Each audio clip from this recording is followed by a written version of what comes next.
You are welcome to Explains 102, where financial tips are made simple. There was a young man named Michael who looked forward to only one day every month: payday. As the last week of the month approached, he would count the days with excitement. He already had a long list of things he wanted to buy. A new pair of shoes, dinner at his favorite restaurant, the latest phone accessories, and a weekend outing with friends. In his mind, payday wasn't just the day his salary arrived. It was the day he could finally reward himself for working so hard. Then payday came. Early that morning, Michael received a notification from his bank. His salary had been credited. He smiled as he looked at the amount on his phone. It was the result of a month's hard work, and he felt he deserved to enjoy every bit of it. Without wasting much time, he started making payments. He ordered new clothes online, upgraded a few gadgets, and accepted every invitation from friends because, after all, he had just been paid. He even treated a few people to lunch, believing there would always be enough money left for the rest of the month. During the first week after payday, Michael felt rich. He never checked prices before buying something. He didn't think twice before spending. Whenever he wanted something, he simply reached for his phone and made the payment. The balance in his account still looked healthy, so he assumed there was nothing to worry about. As the second week arrived, things began to change. His account balance was no longer as comfortable as it had been a few days earlier. He reminded himself to be more careful, but old habits were difficult to break. There were still birthdays to celebrate. There were still online sales that seemed too good to miss. There were still little expenses that didn't appear important on their own. A little here won't hurt, he would tell himself. But little by little, those small expenses became a big problem. By the third week of the month, Michael began checking his bank balance more frequently. Every notification from the bank made him nervous. Unexpected expenses started appearing. His car needed repairs. A family member needed financial assistance. His electricity bill was higher than expected. Suddenly, the money that had looked like more than enough only 2 weeks earlier seemed completely inadequate. By the final week of the month, Michael found himself doing something he had promised never to do again. He borrowed money. He assured himself that it would only be for a few days until the next salary arrived. When payday finally came again, the first thing he did was repay the money he had borrowed. Immediately, his salary became smaller than he expected. Then the cycle repeated itself. Excitement, spending, regret, borrowing, another payday, another month, another cycle. This continued for several years. One evening, after work, Michael visited his grandmother. As they talked, she noticed that although he had been working for several years, he never seemed financially settled. She asked him gently, "Michael, you've been earning a salary for quite some time now. Why do you always seem to be struggling before the month ends?" Michael sighed. "I don't understand it myself," he replied. "Every month I receive my salary, and every month I tell myself that this time I'll manage it better. But somehow, before I know it, the money is gone." His grandmother smiled, not because she was mocking him, but because she had heard the same complaint from many people over the years. She said quietly, "My son, your problem may not be how much you earn. It may be what you do immediately after you get paid." Michael looked at her with surprise. He had always blamed rising prices, unexpected bills, and his income. He had never considered that the biggest problem might begin on the very day his salary entered his account. Could the first few days after payday determine the rest of the month?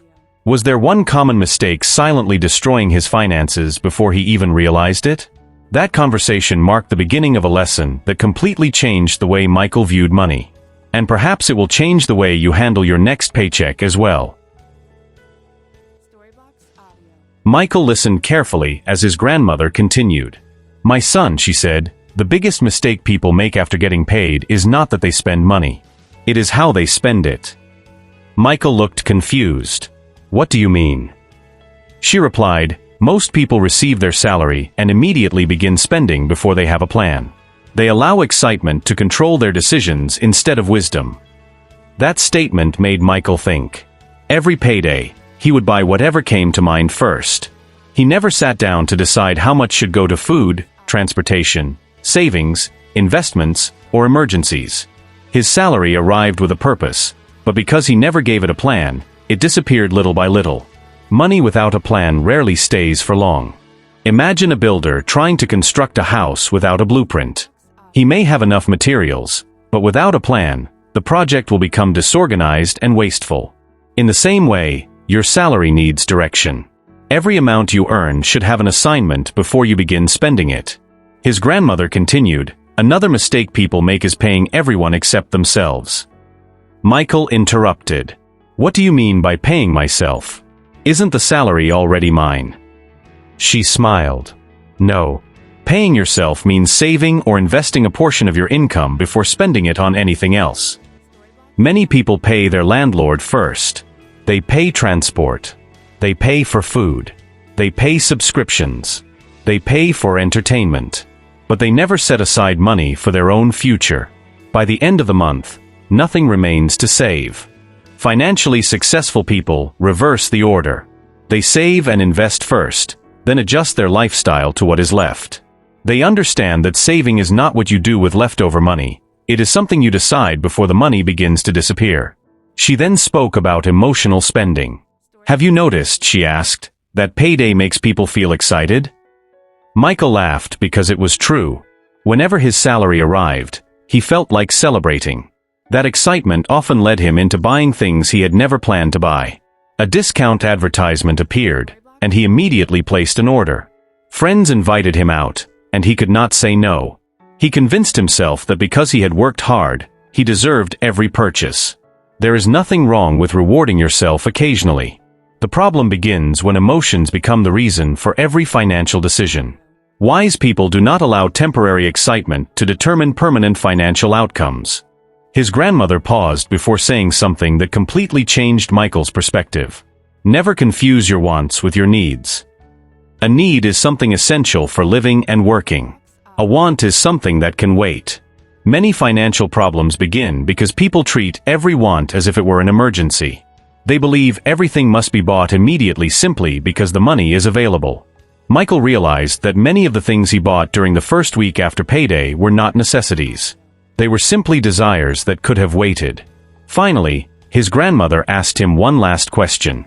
"Can you tell me exactly where your salary went last month?" Michael tried to remember. He could recall paying his rent and a few major bills, but the rest of the money was difficult to account for. He simply knew it was gone. That is the reality for many people. They work hard for their income but never keep track of where it goes. Small daily expenses may seem insignificant, but when added together, they quietly consume a large part of the month's earnings. His grandmother smiled and concluded, "Money doesn't usually disappear because of one big mistake. It disappears because of many small decisions that seem harmless at the time." For the first time, Michael understood that his financial struggle did not begin in the last week of the month. It began on payday itself. The way he handled the first few days after receiving his salary determined what the rest of the month would look like. Practical lessons. Michael left his grandmother's house with a completely different understanding of money. He realized that financial success is not determined on the day you receive your salary. It is determined by the decisions you make after receiving it. A paycheck can either become the foundation of your future or disappear without leaving anything behind. The choice is yours. The first practical lesson is simple but powerful. Pay yourself first. Before paying bills, before shopping, before entertainment, and before spending on anything else, set aside a portion of your income for your future. This is one habit that separates financially disciplined people from those who constantly struggle. Many people save only what is left after spending. Unfortunately, there is usually very little left. Instead, decide on a percentage of your income to save or invest the moment you get paid. Even if you start with a small amount, consistency is more important than the size of the amount. Saving first sends a message that your future matters just as much as your present. The second lesson is to follow a simple budget. A budget is not a punishment. It is a plan that tells your money where to go instead of wondering where it went. Before spending your salary, write down your essential expenses. Decide how much will go toward food, transportation, rent, savings, investments, family responsibilities, and personal spending. When every naira has an assignment, unnecessary spending becomes much easier to control. Think of your salary as a group of workers. If you do not give each worker a specific task, They will waste the day doing nothing productive. Your money behaves the same way.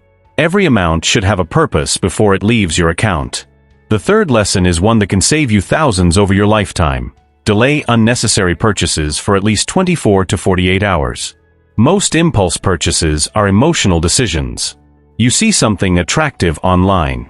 A store announces a limited time discount. A friend buys a new gadget. Immediately, you feel the urge to buy. Instead of purchasing immediately, give yourself 1 or 2 days. Ask yourself a few simple questions. Do I really need this? Will this purchase improve my life or simply satisfy a temporary feeling? Can I still be happy if I don't buy it today? Very often, you will discover that the excitement disappears. What felt urgent yesterday no longer feels important today. That simple waiting period protects your money from emotional spending and allows you to make wiser decisions. The fourth lesson is to build an emergency fund. Life is unpredictable. Cars break down. People lose jobs. Medical emergencies happen.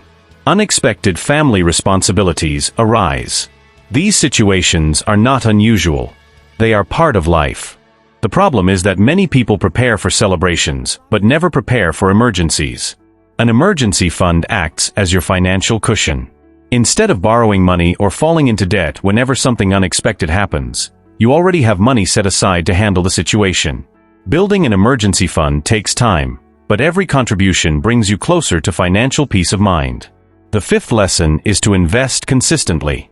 Saving protects your money. Investing helps your money grow. If you simply save without investing, inflation gradually reduces the purchasing power of your money. Over time, the cost of living continues to increase. Investing gives your money the opportunity to grow faster than inflation. You do not need to wait until you become wealthy before you begin investing.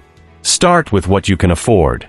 The important thing is developing the habit of investing regularly. Remember, wealth is rarely created by one large investment. More often, it is built through small, consistent investments made over many years. Another lesson is to avoid comparing your financial journey with other people's lives. Many people spend beyond their means because they are trying to keep up with friends, neighbors, or social media influencers. Someone buys a new car. Another person moves into a luxurious apartment. Someone posts pictures from an expensive vacation. Suddenly, you feel pressured to spend money simply to avoid feeling left behind. But financial success is not a competition. Your goal should not be to impress people today. Your goal should be to build a future you can enjoy tomorrow. There is nothing wrong with living a simple life while building a strong financial foundation. In fact, many wealthy people live far below what they can afford because they understand the value of delayed gratification. Finally, develop the habit of reviewing your finances every month. Ask yourself honest questions. Where did my money go? What unnecessary expenses can I reduce? Did I save enough? Did I invest? Am I closer to my financial goals than I was last month?